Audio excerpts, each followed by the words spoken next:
प्रिय बच्चों, कक्षा 10 हिंदी क्लास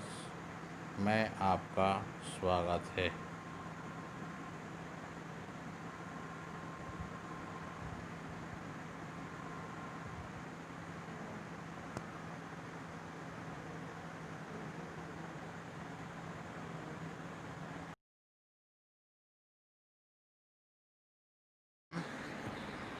प्रिय बच्चों, मेरा नाम अरविंद कुमार सोनी, मैं GRV इंटर कॉलेज राठ से आज आपको हिंदी में भारतीय संस्कृति डॉक्टर राजेंद्र प्रसाद के द्वारा लिखा हुआ जो निबंध है उसको पढ़ाऊँगा। बच्चों, जैसा कि आप सबको विदित है कि इस समय हमारे देश में ऑनलाइन शिक्षण चल रहा है। बच्चों, आज हम इस पाठ को भारतीय संस्कृति को पढ़ेंगे। कोई भी जो हिंदी का निबंध होता है वह कहीं ना कहीं से लिया गया होता है। ये जो भारतीय संस्कृति का जो आपका निबंध है ये डॉक्टर राजेंद्र प्रसाद के द्वारा लिखा हुआ निबंध है। जो डॉक्टर राजेंद्र प्रसाद जी थे वो हमारे देश के पहले राष्ट्रपति थे। तो इसी को हम शुरू करते हैं। उन्होंने लिखा है, कोई भी विदेशी जो भारत से बिल्कुल अपरिचित हो एक छोर से दूसरे छोर तक सफ़र करे तो उसको इस देश में इतनी विभिन्नताएं देखने में आएंगी कि वह कह उठेगा कि यह एक देश नहीं बल्कि कई देशों का समूह है, जो एक दूसरे से बहुत बातों में और विशेष करके ऐसी बातों में जो आसानी से आँखों के सामने आती हैं बिल्कुल भिन्न है। इसका मतलब ये है कि लेखक यहाँ पर ये बताना चाह रहा है कि भारत में जो विभिन्नताएं देखने को मिल रही हैं वह विभिन्नताएं हमें एक देश नहीं बल्कि कई देश होने का भ्रम पैदा करती हैं।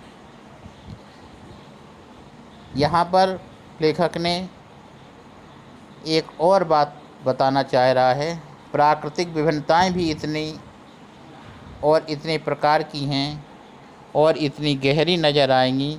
जो किसी भी एक महाद्वीप के अंदर ही नज़र आ सकती हैं। हिमालय की बर्फ़ से ढकी हुई पहाड़ियों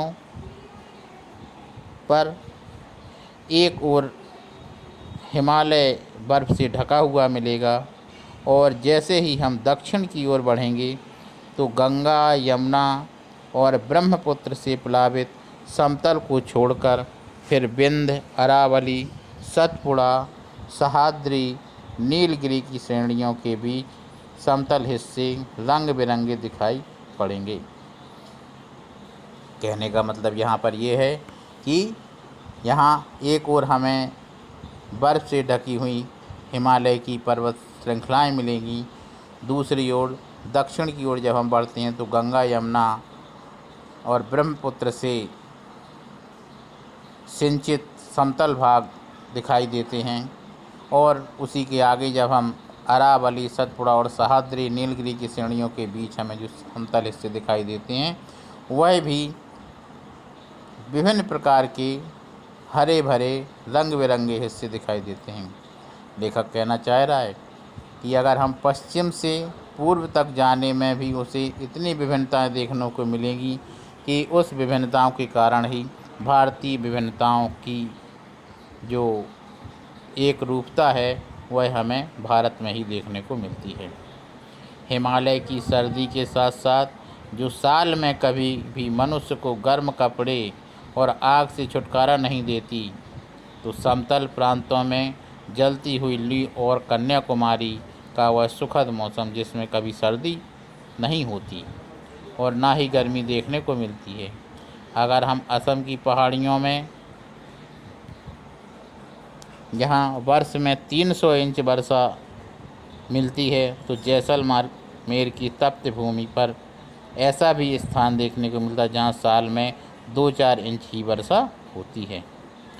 लेखक कहना चाह रहा है यहाँ पर कोई ऐसा अन्न नहीं होता जो यहाँ पर उत्पन्न न किया जाता हो, कोई ऐसा फल नहीं जो यहाँ पैदा नहीं किया जाता हो, कोई भी ऐसा खनिज पदार्थ यहाँ पर नहीं है जो यहाँ के भूगर्भ न पाया जाता हो, और ना ही कोई ऐसा वृक्ष अथवा जानवर है जो यहाँ फैले हुए जंगलों में ना मिले। अगर हम इस सिद्धांत को देखना चाहें कि आबो हवा और का असर इंसान के रहन सहन, खान पान, वेशभूषा और शारीरिक विकास पर पड़ता है, तो उसका जीता जागता सबूत भारत में बसने वाले विभिन्न प्रांतों के लोग ही दे देते हैं। इस तरह से यहाँ पर मुख्य भाषाएं भी कई प्रकार की प्रचलित हैं, और बोलियों में तो इतनी विभिन्नता है कि यहाँ पर एक कहावत ही मशहूर हो गई है,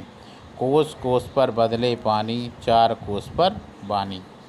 लेखक ने यहाँ पर ये कह दिया कि यहाँ पर इतनी विभिन्नताएं हैं कि यहाँ पर हर कोस यानी हर थोड़ी दूर जाने पर यहाँ पर पानी का जिस तरह से स्वरूप बदलता रहता है, पानी के स्वाद में अंतर आता रहता है, उसी तरह पर क्षेत्र विशेष की बोलियां भी अपने आप में सांस्कृतिक विभिन्नताओं को प्रकट करती हैं। यहाँ पर लेखक कह रहा है भिन्न भिन्न धर्मों के मानने वाले भी यहाँ पर रहते हैं,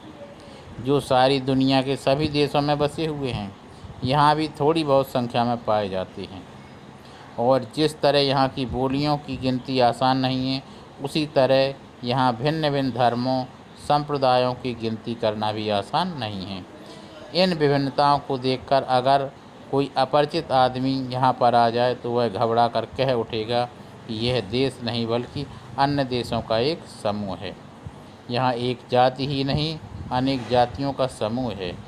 इसमें आश्चर्य की बात नहीं होगी, क्योंकि ऊपर से देखने वाले को जो गहराई में नहीं जाता विभिन्नता ही देखने को मिलती हैं। पर यदि विचार करके देखा जाए तो इन विभिन्नताओं में भी एक ऐसी समता, एक ऐसी एकता फैली हुई है जो अन्य विभिन्नताओं को ठीक उसी तरह पिरो लेती है और पिरो कर एक सुंदर समूह बना देती है। जैसे रेशमी धागा भिन्न भिन्न प्रकार के और विभिन्न प्रकार की सुंदर मणियों अथवा फूलों को पिरोकर एक सुंदर हार तैयार कर देता है, जिसकी प्रत्येक मणि या फूल एक दूसरे से ना तो अलग है और ना हो सकता है, और केवल अपनी ही सुंदरता से लोगों का मन मोहता है, बल्कि दूसरों की सुंदरता से वह स्वयं को सुशोभित करता है और इसी तरह अपनी सुंदरता से दूसरों को भी सुशोभित करता है। यह एक काव्य की भावना नहीं बल्कि एक ऐतिहासिक सत्य है जो हजारों वर्षों से अलग अलग अस्तित्व रखते हुए अनेक जलप्रपातों और प्रवाहों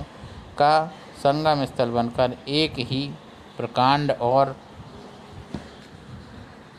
प्रगाढ़ समुद्र के रूप में भारत में व्याप्त है, जिसे भारतीय संस्कृति का नाम दे सकते हैं। इन अलग अलग नदियों के उद्गम भिन्न भिन्न हो सकते हैं और इनकी धाराएं भी अलग अलग हो सकती हैं और प्रदेश के अनुसार भिन्न भिन्न प्रकार के अन्न, फूल और फल पैदा करती, पर सब में एक ही सुंदर, स्वस्थ और शीतल जल बहता है जो उद्गम और संगम में एक हो जाता है। बच्चों, जैसा कि हमने अभी यहाँ पर बताया कि भारत में विभिन्न धर्मों के मानने वाले लोग रहते हैं। भारत में हिंदू, मुस्लिम, सिख, ईसाई, जैन, बौद्ध, पारसी, ना जाने कितने अनगिनत धर्मों के मानने वाले यहाँ पर रहते हैं। लेखक कह रहा है यहाँ पर संप्रदायों के साथ साथ विभिन्न प्रकार की बोलियाँ, विभिन्न प्रकार के धर्म, विभिन्न प्रकार के समूह देखने को मिलते हैं और उनमें उसी तरह से समानता देखने को मिलती है जिस तरह से एक नदी का दूसरी नदी का और अन्य नदियों का उद्गम स्थल तो अलग अलग हो सकता है, लेकिन उनमें बहने वाला जल एक ही होता है। कहने का मतलब यहाँ पर है विभिन्न प्रकार के क्षेत्रों में उनकी जलधाराएं अलग अलग प्रकार के अन्न, फल, फूल पैदा करती हैं, लेकिन उन सब में सबसे शुद्ध, सुंदर और स्वस्थ और शीतल जल ही बहता है, यानी जो उद्गम और संगम में एक ही होता है। बच्चों, आज हमने राजेंद्र प्रसाद